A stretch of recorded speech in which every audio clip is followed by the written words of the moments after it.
Do you know the biggest lie about the Vikings? The horned helmets. Yes, those giant horned warriors you see in movies most likely never existed. So why does everyone remember Vikings that way? What comes to your mind when you hear Viking? Long beards, axes, and massive helmets with horns on both sides. But historians have been saying the same thing for years.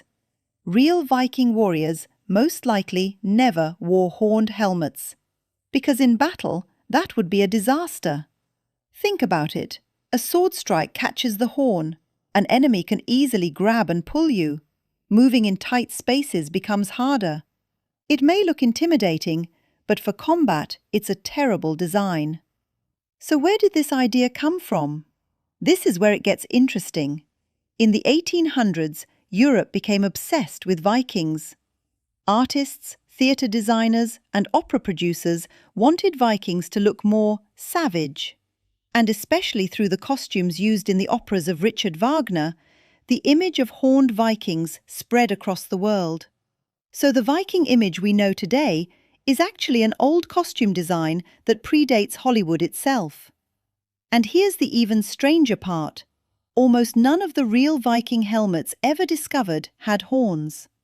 The original helmets found by archaeologists were simpler, stronger, and built entirely for survival in battle, because Vikings cared more about surviving than looking dramatic. For them, what mattered was speed, durability, and creating fear, not horns.